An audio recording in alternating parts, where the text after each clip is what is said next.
S में आपको कम से कम $30,000 आप एक लगा लो। तो अभी इसको पाकिस्तानी करेंसी में आप चेंज करो तो बैंक स्टेटमेंट कम से कम आपकी पूरी डिग्री की आपका 2 महीने भी लग सकते हैं, 6 महीने भी लग सकते हैं और 20 दिनों में भी आ सकता है।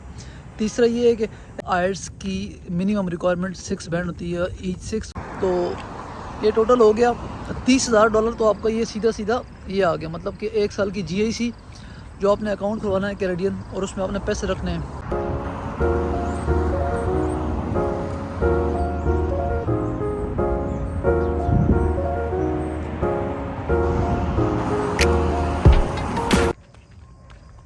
हाँ भाई, अस्सलाम वालेकुम, आप सबको वेलकम मेरे यूट्यूब चैनल पे।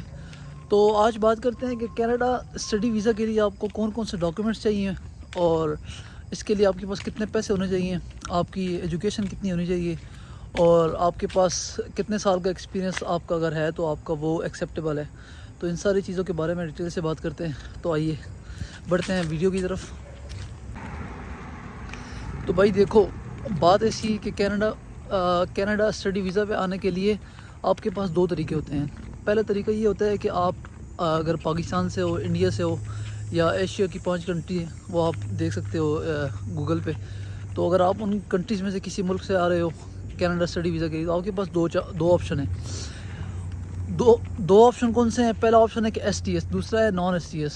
तो STS और नॉन STS में थोड़ा सा फ़र्क बता दूं कि STS होता है जिसमें आपके पास आयल्स की मिनिमम रिक्वायरमेंट 6 बैंड होती है, ईच 6 और ओवरऑल 6.5।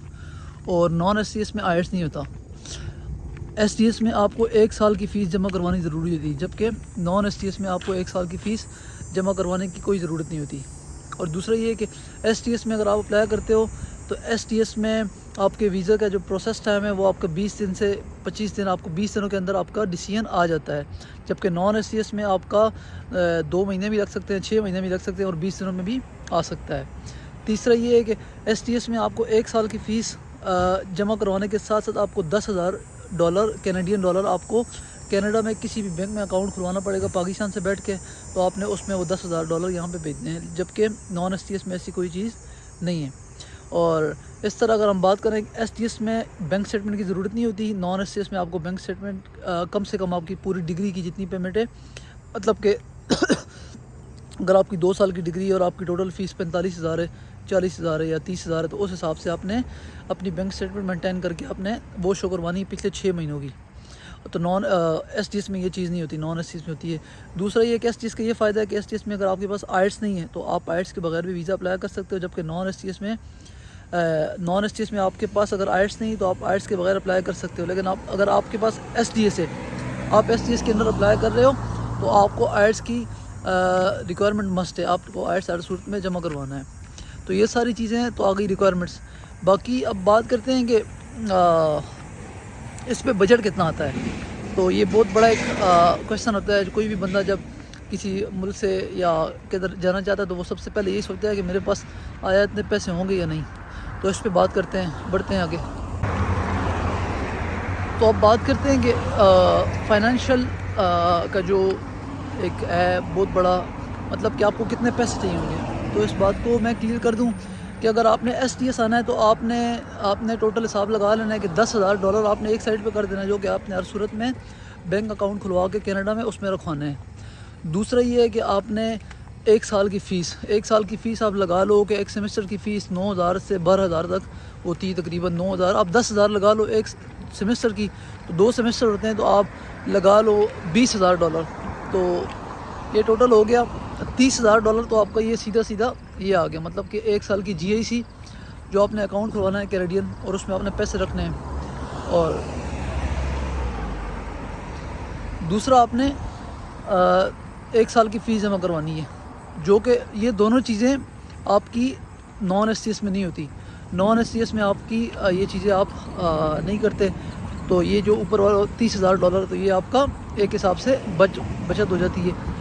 तो अब बात करते हैं कि नॉन STS में कितनी फ़ीस जमा करवानी ज़रूरी थी। नॉन STS में अगर आप करवाते हो तो आपको कम से कम 1 सेमेस्टर की फ़ीस जमा करवानी ज़रूरी होती है, जो कि 9,000 से 10,000 11,000 तक होती है। तो आपको सिर्फ वो जमा करवाना है, बाकी आपको 1 साल की GIC नहीं करवानी और आपको 1 साल की पूरी पेमेंट भी नहीं करवानी।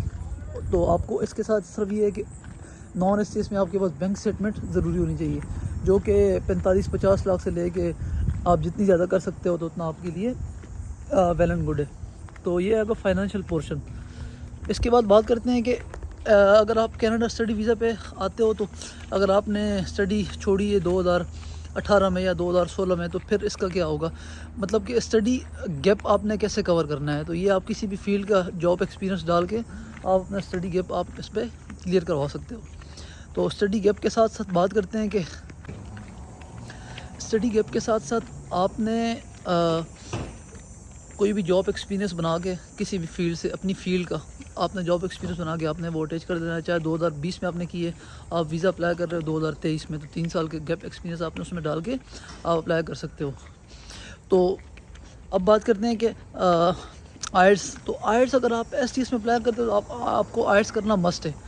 लेकिन अगर आप नॉन STS में अप्लाई करते हो, नॉन STS यानी कि एक होती है स्टूडेंट डायरेक्ट स्ट्रीम और एक नॉन स्टूडेंट डायरेक्ट स्ट्रीम। तो अगर आप नॉन STS में अप्लाई करते हो तो आपको आइट्स की ज़रूरत नहीं है। आप आइट्स की जगह आप डुलिंगो कर लो। तो डुलिंगो एक ऐसा टेस्ट है जिसकी फ़ीस भी कम है पाकिस्तानी करेंसी में, और इसकी तैयारी भी आप आसानी से कर सकते हो। ये ऑनलाइन एग्ज़ाम है, सारा तैयारी भी ऑनलाइन आप कर सकते हो इसकी। तो बनिस्बत आइट्स की ये बहुत आसान भी है और हल्का भी है और सस्ता भी है। तो आप डुलिंगो कर लो, आप नॉन STS पे अप्लाई कर लो। तो नॉन STS में आपके जो टोटल एक्सपेंस आते हैं वो आते हैं आपके 20 से 25 लाख रुपए। यानी कनाडा स्टडी वीज़ा पे आपके नॉन STS में 20 से 25 लाख रुपए आपका टोटल आता है, एक्सपेंस आता है बनिस्बत STS के। क्योंकि STS में आपको कम से कम $30,000 आप एक लगा लो।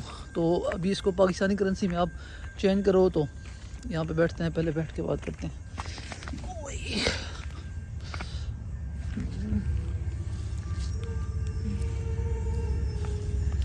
तो पाकिस्तानी करेंसी में अगर आप STS का हिसाब लगाओ तो STS में आपको कम से कम 70 से 80 लाख रुपए आपको ज़रूरत पड़ना है as compare to non STS। तो मेरे ख़्याल से एक बेस्ट ऑप्शन है उन लोगों के लिए जो पाकिस्तान से अप्लाई करना चाहते हैं, और नॉन STS में अप्लाई करें। आइट्स की भी ज़रूरत नहीं है, आपको फ़ीस भी 1 साल की नहीं देनी पड़ती है, आपको सिर्फ 6 महीने की फ़ीस देनी पड़ती है 1 सेमेस्टर की। और आपको बैंक स्टेटमेंट सिर्फ आपको अरेंज करनी है, चाहे वो आप जैसे वैसे करो। एक कम से कम इतनी बैंक स्टेटमेंट हो कि आपके 1 साल के बैंक 1 साल की यूनिवर्सिटी की फ़ीस और आपका एक्सपेंस, लिविंग एक्सपेंस, एवरीथिंग उसमें इंक्लूड हो जाए। मतलब कि 5 से 6 मिलियन आप कर लो तो ये रीज़नेबल है। सो भाई सिंपल ये है कि अगर आप पाकिस्तान से आ रहे हो तो आपको चाहिए कि आप नॉन STS में अप्लाई करो। रिक्वायरमेंट्स भी इसकी थोड़ी कम है और आपको पैसे भी कम ज़रूरत पड़ते हैं बनिस्बत STS के। इसमें थोड़ा टाइम टेकिंग प्रोसेस है, आपका 4 से 5 महीने लग सकते हैं, लेकिन आपका ये है कि आपके पैसे काफ़ी सारे सेव हो जाते हैं। और नॉन STS में आपका जल्दी आ जाता है रिप्लाई, 20 दिनों के अंदर आपका रिस्पॉन्स आ जाता है कि आपका डिसीजन क्या है। तो मैं तो यही रिकमेंड करूँगा। मैं ख़ुद नॉन STS में आया हूँ बगैर आइट्स के, तो आप भी आ सकते हो। तो उम्मीद करता हूँ कि आपको वीडियो थोड़ी इन्फॉर्मेटिव लगी है, आपको काफ़ी इन्फॉर्मेशन मिली होगी वीडियो से। तो होप कि आप वीडियो को पूरा देखो। तो होप कि आपको वीडियो पसंद आई होगी। तो चैनल को सब्सक्राइब करें और साथ में ये जो फेसबुक का चैनल है स्टडी ट्रेवल विद तोकीर, तो इसको फॉलो करें। तो मज़ीद भी इस तरह की जो informative video regarding study visa के, विज़िट वीज़ा के, तो ये आपको मिलती रहेंगी। So stay tune and see you next time.